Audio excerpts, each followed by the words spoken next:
On pensait avoir tout vu, tout entendu et tout vécu dans l'histoire centenaire de la plus grande rivalité du monde, on pensait que les tensions étaient apaisées par des intérêts économiques communs, mais ce qui vient de se passer en Arabie Saoudite dépasse l'entendement et nous plonge dans une crise institutionnelle sans précédent. Alors que le monde entier a les yeux rivés sur la pelouse pour le spectacle, c'est en coulisses que le sang coule, car Joan Laporta ne s'est pas contenté de lancer un avertissement, non, il a appuyé sur le bouton nucléaire en déclarant officiellement la mort des relations diplomatiques entre le FC Barcelone et le Real Madrid. Les relations sont rompues, ces mots ne sont pas anodins, ils sont lourds, ils sont définitifs et ils annoncent une guerre froide qui pourrait bien faire exploser le football espagnol. Bienvenue sur Actu Real, installez-vous, car pendant les 40 prochaines minutes, nous allons disséquer cette bombe médiatique, comprendre pourquoi le point de non-retour a été atteint et ce que cela signifie pour l'avenir de notre club et du football mondial.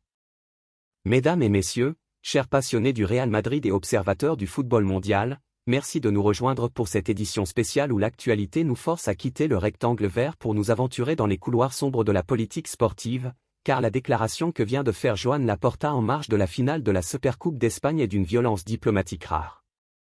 Nous sommes à Riyad, l'ambiance devrait être à la fête, à la célébration du football espagnol qui s'exporte, mais le président du FC Barcelone a choisi ce moment précis, à quelques heures du coup d'envoi d'un match planétaire, pour lâcher ce que la presse ibérique qualifie déjà de bombe atomique, affirmant sans détour que les ponts sont coupés, que le fil est rompu et que les deux géants d'Espagne ne se parlent plus, ou du moins, ne se parlent plus que par avocats et communiqués interposés. Il faut bien peser le poids de chaque mot prononcé par le dirigeant catalan devant les micros tendus en Arabie Saoudite car lorsqu'il dit que les relations sont mauvaises, qu'elles sont rompues et que plusieurs sujets les ont éloignés, il officialise la fin d'une ère de cohabitation pragmatique qui durait depuis quelques années, notamment autour du projet de la Super League, et il nous fait basculer dans une ère d'hostilité ouverte.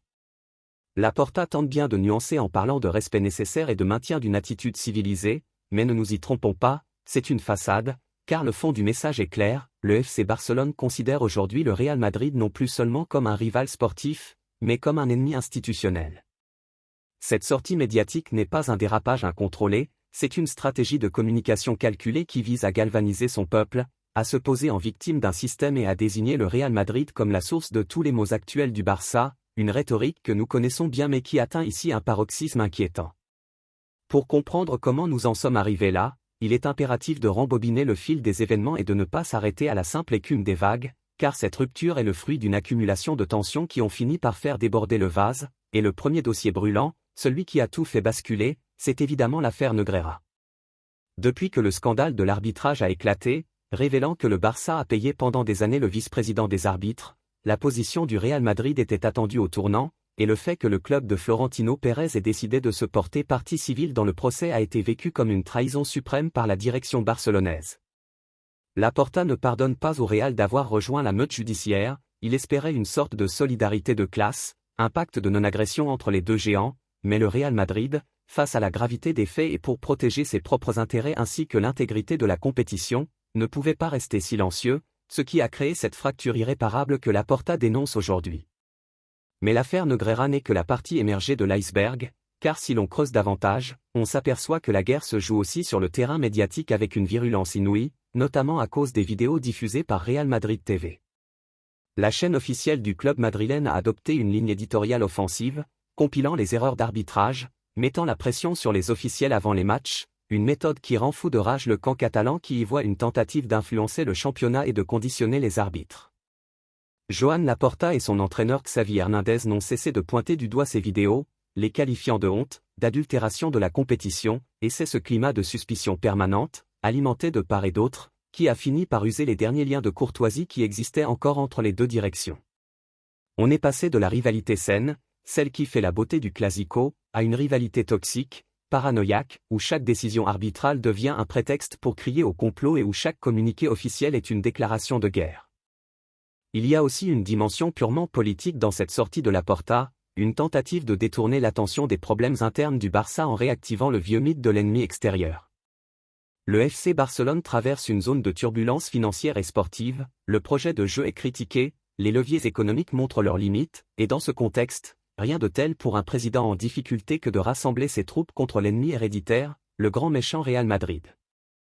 En déclarant que les relations sont rompues, Laporta joue sur la corde sensible du barcelonisme, il réveille le sentiment d'appartenance, il utilise le fameux sociologisme madridiste dont il parlait il y a quelques mois pour expliquer que le Barça est seul contre tous, seul contre l'État, seul contre la capitale, une vieille antienne qui fonctionne toujours auprès des sociaux mais qui contribue à radicaliser les positions et à rendre l'atmosphère irrespirable. Pourtant, et c'est là tout le paradoxe de la situation actuelle, cette rupture diplomatique intervient alors que les deux clubs sont, ou étaient, des alliés objectifs sur le dossier le plus important pour l'avenir économique du football européen, la Super League. Florentino Pérez et Joan Laporta ont marché main dans la main contre l'UEFA, contre Javier Tebas, contre la Premier League, unis par la nécessité de sauver leurs modèles économiques respectifs face au club État.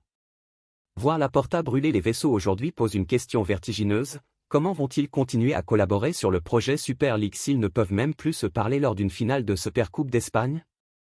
C'est une schizophrénie institutionnelle intenable, car on ne peut pas être partenaire d'affaires le matin à Bruxelles devant la Cour de justice de l'Union européenne et ennemi mortel le soir à Madrid ou à Barcelone. Cela fragilise considérablement le front commun qu'ils avaient réussi à bâtir et cela doit certainement faire sourire du côté de Nyon, au siège de l'UEFA, où l'on observe cette désunion avec gourmandise. Analysons maintenant l'impact de cette déclaration sur le terrain, car on ne peut pas dissocier l'institutionnel du sportif, les joueurs ne vivent pas dans une bulle, ils lisent la presse, ils sentent la tension des dirigeants, et quand un président dit que les relations sont rompues, cela électrise forcément le vestiaire. Le Classico a toujours été un match à haute tension, mais là, nous sommes dans une autre dimension, les joueurs ne représentent plus seulement un club, ils sont les soldats d'une guerre idéologique, et cela risque de se traduire par une agressivité accrue sur la pelouse, par des duels plus âpres, par des contestations plus véhémentes. On pense au duel entre Vinicius et Araujo, aux frictions au milieu de terrain, tout cela va être exacerbé par ce climat délétère instauré par les dirigeants, et il faudra des arbitres d'une solidité mentale exceptionnelle pour ne pas se laisser happer par ce tourbillon de haine et de pression médiatique. Il ne faut pas non plus négliger l'aspect du marché des transferts, car cette rupture des relations signifie aussi la fin des pactes de non-agression concernant les jeunes talents ou les cibles communes.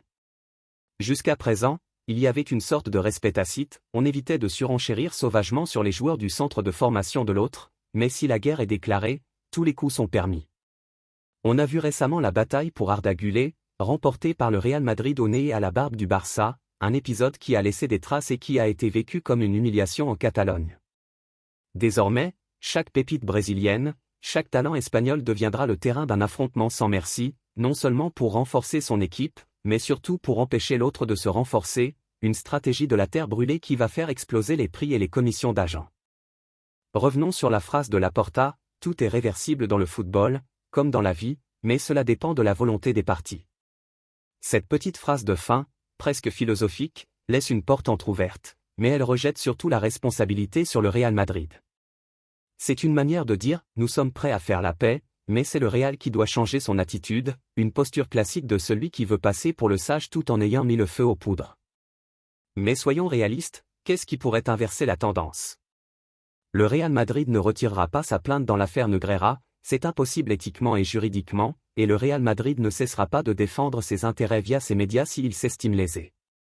Nous sommes donc partis pour un conflit long, une guerre de tranchées qui va durer des années, au moins tant que les procédures judiciaires seront en cours et tant que ces deux présidents aux personnalités si fortes seront en place. Ce qui est fascinant, c'est le silence, pour l'instant, du Real Madrid, une stratégie habituelle de la Maison-Blanche qui préfère agir que parler, qui laisse Laporta s'agiter, gesticuler et faire du bruit, pendant que l'institution madrilène continue d'avancer avec un flegme qui doit être exaspérant pour ses rivaux. Florentino Pérez ne répondra probablement pas par une interview choc, il répondra par la gestion, par les résultats sportifs, par la stabilité économique, et c'est peut-être cela qui énerve le plus Barcelone, cette impression que peu importe leurs cris, peu importe leurs accusations, le Real Madrid reste cette forteresse imprenable, imperturbable, qui les regarde de haut. Laporta a besoin de ce conflit pour exister, pour justifier ses difficultés, alors que le Real Madrid n'a pas besoin du Barça pour briller, et c'est cette asymétrie psychologique qui rend la situation si explosive. En conclusion de cette première partie d'analyse, il faut bien saisir que nous assistons peut-être à la période la plus sombre des relations entre les deux clubs depuis l'ère Mourinho-Guardiola, mais avec une différence majeure, à l'époque, la haine était sur le terrain, entre les bancs de touche, aujourd'hui elle est dans les bureaux, dans les tribunaux, ce qui est beaucoup plus dangereux pour l'avenir du football espagnol. La Ligue espagnole, dirigée par Javier Tebas, se retrouve prise en otage entre ces deux locomotives qui déraillent, et l'image de la Liga à l'international risque d'en pâtir car les sponsors, les diffuseurs, veulent du spectacle, de la rivalité, certes, mais pas une guerre civile permanente qui salit l'image du produit. Laporta a lâché une bombe, les éclats vont voler longtemps, et nous, observateurs, supporters, nous devons nous préparer à une suite de saisons, et peut-être à des années, où chaque classico ne sera plus un match, mais un règlement de compte. Alors, que va-t-il se passer maintenant? Le match de ce dimanche n'est plus une simple finale, c'est un tribunal à ciel ouvert où le vainqueur aura non seulement le trophée, mais aussi la validation morale de sa stratégie. Si le Barça gagne, Laporta pavanera en disant que le bien a triomphé du mal, que le football pur a battu l'argent et le pouvoir. Si le Real Madrid gagne, ce sera la démonstration que le bruit ne marque pas de but et que la hiérarchie est respectée. Nous allons suivre cela avec une attention extrême, car chaque geste, chaque déclaration d'après-match sera scrutée. C'est une triste réalité pour le romantisme du football, mais c'est la réalité implacable du business et de la politique sportive moderne. Cette rupture, chers abonnés, nous oblige aussi à nous interroger sur notre propre rôle en tant que supporters. Devons-nous entrer dans ce jeu de la haine? Devons-nous suivre aveuglément ces discours belliqueux? Ou devons-nous rester concentrés sur ce qui fait la grandeur du Real Madrid, c'est-à-dire l'excellence, l'élégance et la victoire sur le terrain? Laporta a choisi son camp, celui de la polémique verbale. Le Real Madrid a choisi le sien, celui de l'action judiciaire et sportive. L'histoire nous dira qui avait raison, mais une chose est sûre, le classico amical, c'est terminé. Voilà pour cette analyse à chaud de cette déclaration explosive de Joan Laporta. C'est un sujet dense, complexe, qui touche aux racines même de notre passion. J'ai essayé de vous donner toutes les clés pour comprendre pourquoi cette phrase « les relations sont rompues » est bien plus qu'une simple phrase. Maintenant, je veux connaître votre avis, c'est crucial pour la chaîne. Pensez-vous que Laporta a raison de couper les ponts ou est-ce une stratégie pour cacher les problèmes du Barça? Le Real Madrid doit-il répondre officiellement ou continuer à ignorer ses attaques? Dites-moi tout dans les commentaires, le débat va être bouillant mais restons courtois entre nous. Si vous avez apprécié ce travail d'analyse et de décryptage en profondeur, n'oubliez pas le pouce bleu, c'est le meilleur soutien pour Actu Real, et abonnez-vous pour ne rien rater de cette guerre qui ne fait que commencer. On se retrouve très vite pour le débrief du match, à la prochaine, et à la Madrid.